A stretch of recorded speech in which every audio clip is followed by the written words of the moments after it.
My name is Evelyn Hart, and I am 62 years old. If you were to meet me today, you'd probably see a woman who moves through life with a certain quiet steadiness. I run a small bookkeeping service from my dining room table. I drink my tea plain. I walk the same 2-mile loop every evening. Life, after many storms, has become something like a well-worn quilt, soft, familiar, safe. But life wasn't always so peaceful. And that's the story I'm here to tell. My mother used to say a phrase so often that it practically rattled around the kitchen cabinets: "Don't marry for love alone, Evelyn. Marry for character." As a teenager, I'd roll my eyes dramatically enough for the whole house to tilt. What did she know? Love was everything. Love explained every song, every poem, every trembling moment that made life worth living. She was just old-fashioned, I thought. By the time I turned 30, I had begun to understand the weight behind her words. But I still believed I could beat the statistics. I believed my heart could be smarter than her warnings. Then I met Daniel Hayes. He walked into my life like a man who knew exactly how to stage an entrance. Tall, warm smile, charming in that effortless way of people who have always been loved. He was a carpenter with rough hands and soft eyes. He laughed easily. He listened beautifully. And he had that energy, the kind that makes you think that maybe your story is meant to be extraordinary. Within 6 months, he was slipping toothbrushes into my bathroom drawer. Within a year, he was pulling me toward an altar lined with lilies. Everyone said we looked perfect together. Everyone except my mother. She stood behind me on my wedding day as I adjusted my veil. Her face was gentle, but her voice carried that familiar caution.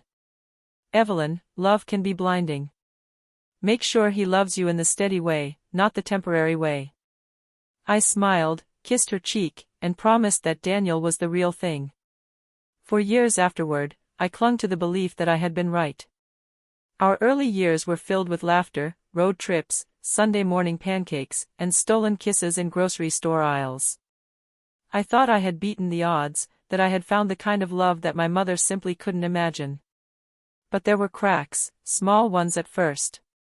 Moments Daniel brushed off too easily, moods that swung too sharply, money that slipped away too quietly. I told myself all marriages had rough patches. But the truth was beginning to whisper beneath the surface. Little did I know, the whisper would soon become a roar. And that roar would change everything: my marriage, my future, even the home I lived in. By the end of this story, the man who once promised to protect me would be paying rent to me every month. And I would finally understand what my mother had been trying to tell me all along. But before we reach that point, before the justice, before the confrontation, you need to know how the betrayal unfolded. Because nothing about this story is as simple as it appears. And the first domino fell quietly, on a day that should have been ordinary. That day, I found something in Daniel's truck that wasn't supposed to be there. It was a Thursday afternoon, one of those spring days that smelled like cut grass and new beginnings. I had spent the morning finishing bookkeeping for a local bakery and stepped outside to grab a few boxes Daniel had asked me to pick up from the hardware store. He had left his truck in our driveway and taken my car for a job across town. The doors were unlocked. Odd, but not alarming. Daniel was careless with small things. I opened the back door to slide the boxes in, and something slipped onto the floor.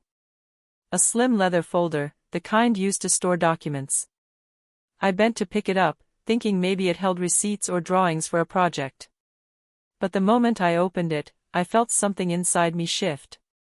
Inside were bank statements. Not our joint account. An account I had never seen before. It wasn't the existence of the account that startled me, it was the balance. Tens of thousands of dollars. Deposits made regularly. Withdrawals in cash. It felt like staring into a stranger's life.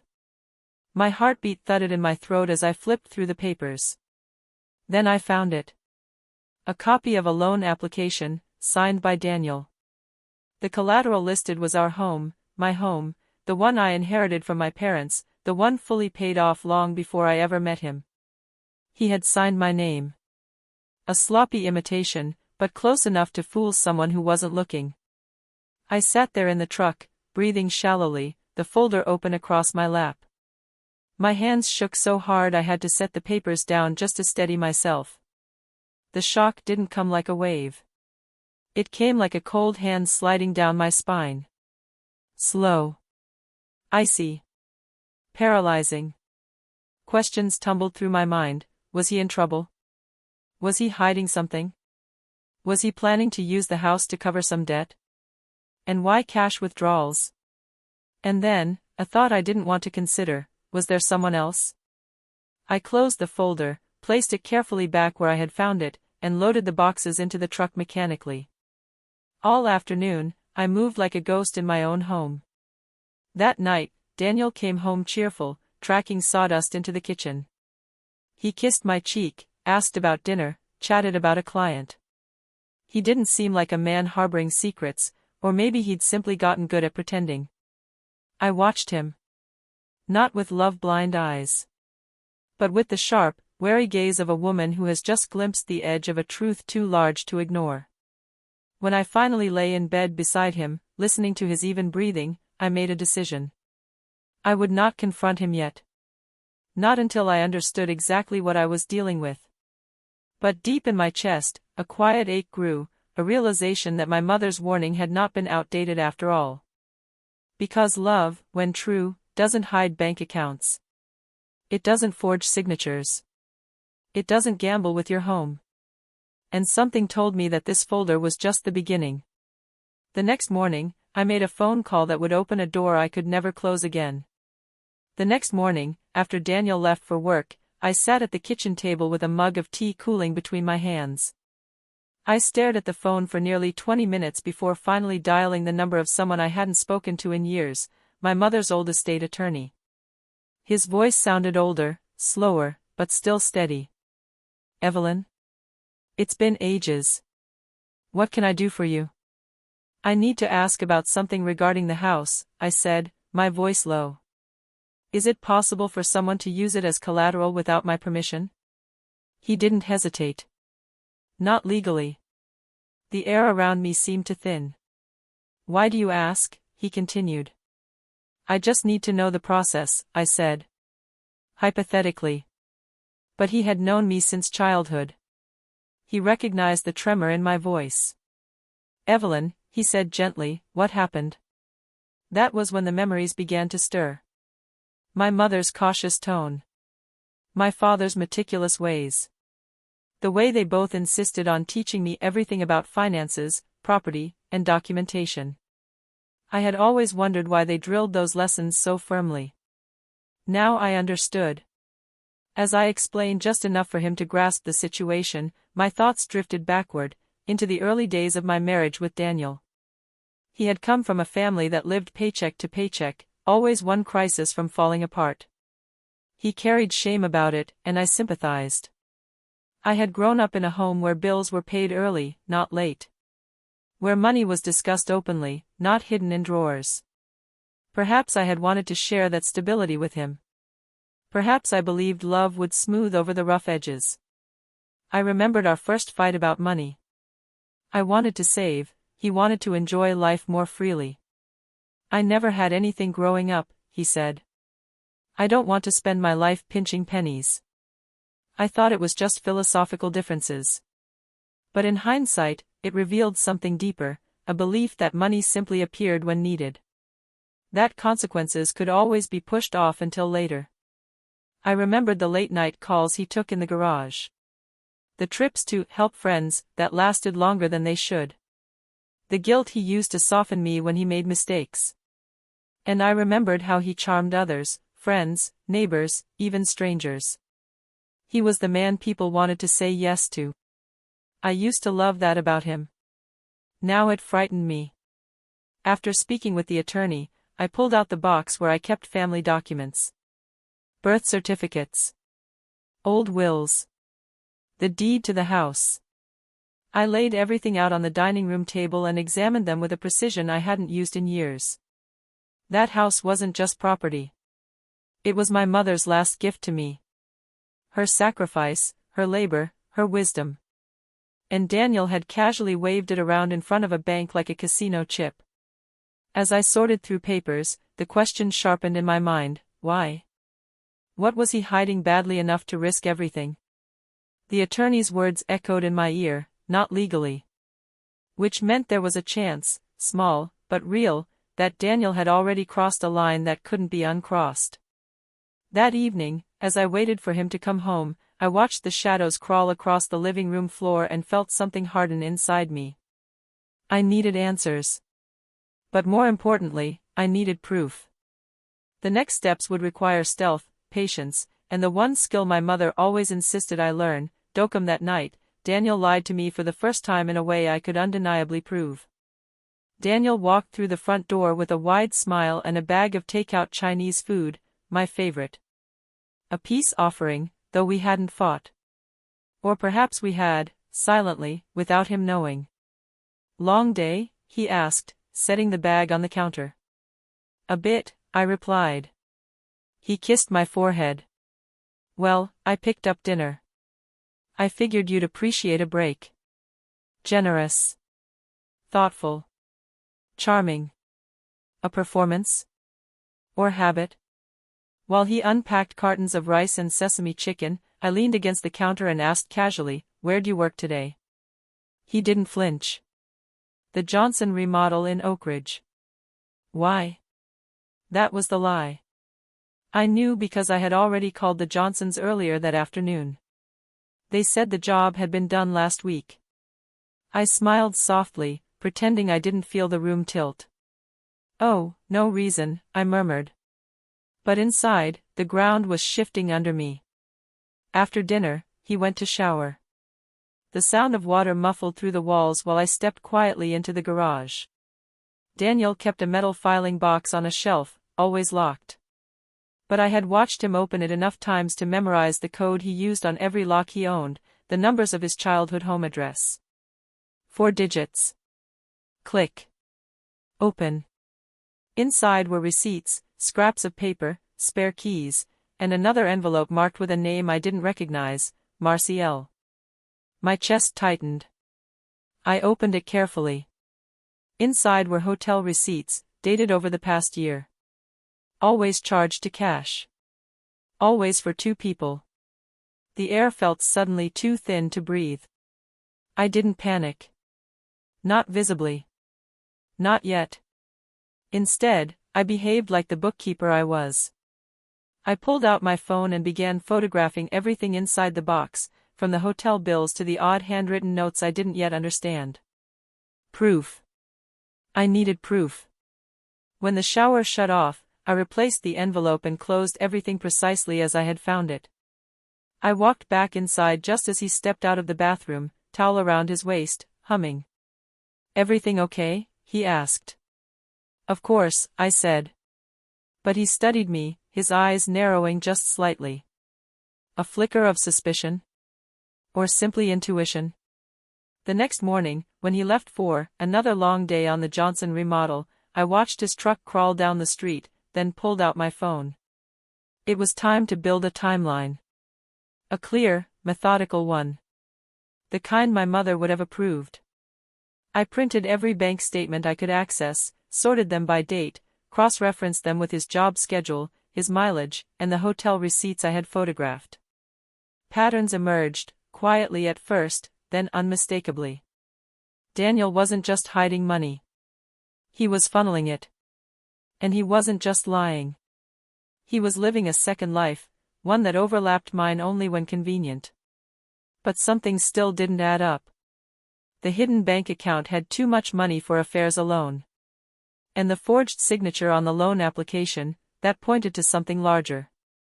I needed to find the last piece. The reason. The motive behind all of it. That evening, I waited until he fell asleep, then slipped into the living room with his laptop. He rarely used it, but when he did, he never logged out properly. I opened the browser. And what I found made my stomach clench. Emails. Dozens of them. Correspondence with someone named Rick, about debts, overdue payments, contractors demanding money, and threats masked as friendly reminders. Daniel wasn't just hiding money. He owed it. Large amounts. And he was using my home, my inheritance, to buy himself time. One email stood out, and when I read it, I realized Daniel wasn't planning to fix things, he was planning to disappear. The email was short. If your wife finds out, you know what to do. We both know the house is the only asset. Handle it by the end of the month or I will. R. I reread it 3 times. The bluntness. The implication. The threat. It hit me with a cold clarity. Daniel wasn't forging my signature because he wanted to save us. He was doing it to save himself. And he was willing to let me face the fallout. After I copied the email and forwarded it to a secure folder, I sat quietly in the glow of the laptop screen, letting the pieces fit together. The charming man I married had been unraveling for years. The debts. The secrecy. The small lies that snowballed into larger ones. He had been digging a hole and using me, my home, my stability, as the shovel. The truth landed not like a blow, but like a truth I had always known deep down. I thought of my mother again. Her steady gaze. Her warnings. Her love. Then I thought of myself, the woman who used to believe love could fix anything. I closed the laptop, my heartbeat steadying with a resolve I hadn't felt in years. This wasn't the moment to crumble. This was the moment to prepare. Over the next week, I built my case like a quiet architect. I copied every bank statement. I saved every email. I printed every hotel receipt, every loan document, every forged signature attempt. I downloaded time-stamped photos of every piece of evidence. I filed it all neatly into folders labeled with dates. Not out of spite. Out of self-preservation. And then, I went further. I contacted the bank. I contacted a real estate attorney. I contacted a small local PI to verify a few details that I couldn't legally access myself. What he found about Marcielle was unsurprising, and yet still painful. She was a bartender at a local pub. Mid-30s. Freckled. Single mother. No idea Daniel was married. She wasn't the villain. She was just one of the lies. But the PI also found something else, something far more critical. Daniel had tried to list my house for a private sale 3 months earlier. The listing never went live because he couldn't produce the necessary documents. He was desperate. And desperate people are unpredictable. By the end of the week, I had enough evidence to protect myself legally, financially, and personally. I stored everything in a locked safe at a friend's home. Now it was time for the part one dreaded. I needed to confront Daniel. Not emotionally. Not in anger. Not as a scorned wife, but as a woman fighting to reclaim her dignity and her inheritance. I rehearsed what I would say. Not accusations, but facts. Clear, undisputable facts. When I finally asked Daniel to sit down with me one evening, he looked uneasy. He sensed something was coming. He sat across from me at the dining table where we had shared countless meals, countless quiet mornings. "What's going on, Evie?" he asked. And I looked at him, the man I once believed was the great love of my life, and felt nothing but a calm, devastating resolution.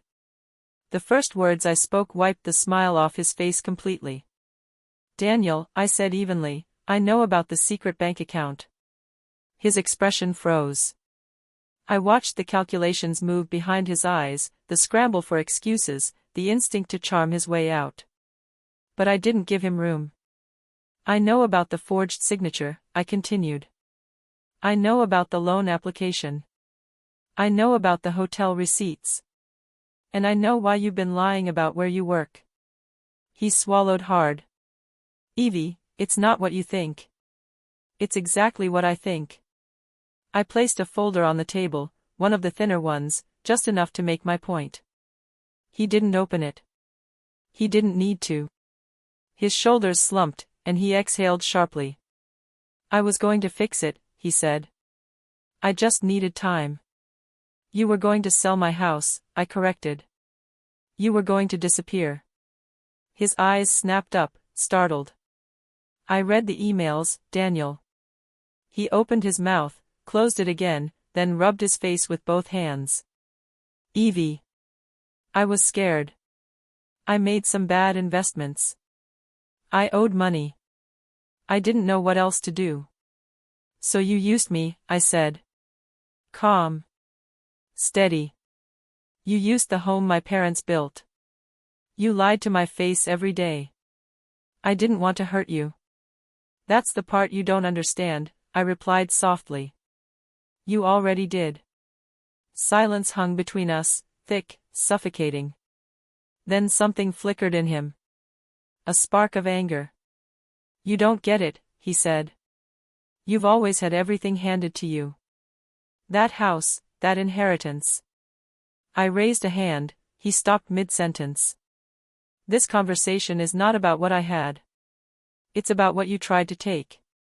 He stood abruptly, pacing, running his hands through his hair. You can't do this, he said. You can't just throw away our marriage over a mistake. Mistake? I repeated. Daniel, this wasn't a mistake. This was a plan. He stopped pacing. The look on his face told me I had hit the truth exactly. I've spoken to an attorney, I said. The house is legally protected. You won't be able to use it as collateral. You won't be able to sell it. And you won't be able to access my financial accounts again. He stared at me, shock, panic, indignation all mixing behind his eyes. And what do you expect me to do? He asked bitterly. That depends on you, I answered. You can cooperate, or you can make things harder for yourself. But either way, I'm done being part of your debts, your lies, and your double life. He opened his mouth, but the words seemed to collapse before they reached his tongue. I'm filing for divorce, I said. He blinked twice. You don't mean that. I do. And then I delivered the final, unshakable truth. You will leave this house. And if you want a place to stay in town, you will pay for it. Because from this point forward, Daniel, nothing in my life is free anymore. Especially not you. The next day, the consequences of that confrontation began unfolding faster than I expected. The next morning, Daniel tried the first tactic desperate people always use, denial. He begged, pleaded, promised change. He swore he'd go to counseling, said he loved me, said we could rebuild. But I had spent the night reviewing my evidence, my plan, and my resolve. I didn't bend. By day 3, his tone changed, anger replacing desperation. He slammed doors, muttered under his breath, accused me of betrayal. But the papers were already filed. The locks already changed. The bank accounts already separated. Within a week, he received a formal notice. He had 30 days to vacate the house. He raged, threatened, stormed out, only to return when reality hit. His debts were too large. His credit was unstable. His friend Rick had begun sending messages that bordered on threats. Daniel had burned too many bridges. He needed a place to stay.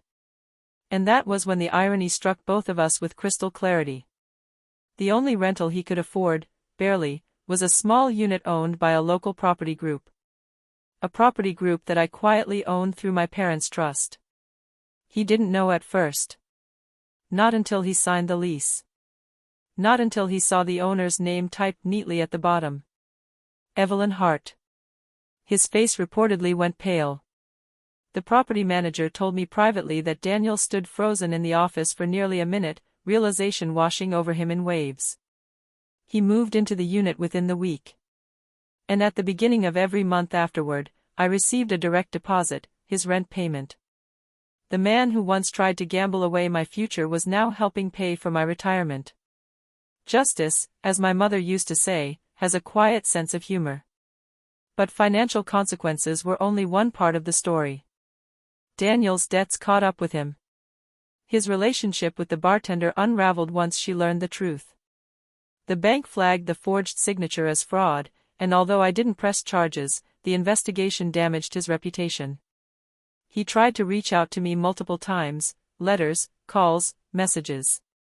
But our conversations were now routed through attorneys. I had found peace.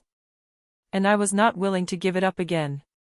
Still, watching someone you once loved fall apart is never easy. Even justified consequences can sting. But I reminded myself, I did not destroy his life. He did that himself. All I did was step out of the path of the wreckage. But closure is never just about consequences, it's about meaning. And I wouldn't understand the full meaning of this experience until one final moment changed everything. It happened on a quiet Sunday afternoon, months after the divorce was finalized. I was pruning the rose bushes in the backyard, roses my mother planted decades ago, when I saw Daniel standing on the sidewalk beyond the fence. He didn't approach. He simply stood there, hands in his pockets, shoulders slumped. He looked older than his years. Smaller somehow. I set down my pruning shears and walked to the gate. He lifted his gaze just enough to meet mine. "I wanted to say thank you," he said, voice rough. "For what?" I asked gently. "For not destroying me," he answered. "You could have. You had every right." "I know that." I said nothing. "Anne," he hesitated. I wanted to apologize. I let the breeze fill the silence between us. Not harsh. Just honest. "Daniel," I said softly, "you took advantage of my love. But you also taught me something valuable. Love without boundaries becomes a trap, not a gift." He nodded slowly. "I know. We both made choices," I added. "Some good, some terrible. But we're no longer tied to them." He wiped a hand across his face. "I hope you can forgive me someday." "I already have," I said. And I meant it, not for his sake, but for mine. He nodded again, then walked away. I watched him until he disappeared around the corner. When I returned to my roses, sunlight filtered through the branches in warm, steady patches. For the first time in years, I felt something lift inside me, a weight that had been sitting quietly on my ribs. My mother had been right. Love is beautiful, but character is what carries a marriage. And no amount of affection can fill the place where trust is missing. I continue my quiet life now, books, tea, bookkeeping clients, evening walks. Nothing dramatic. Nothing chaotic. Just peace. And every month, when that rent payment arrives, it reminds me of something far more important than revenge. It reminds me that boundaries matter. That self-respect matters. That truth, calm, steady truth, is the most powerful tool a woman can wield. And that sometimes, the greatest redemption is simply choosing yourself. If you've listened to my story all the way through, I'd love to hear from you. What would you have done in my place? Have you ever ignored a warning you should have heeded? Share your thoughts, I'm listening.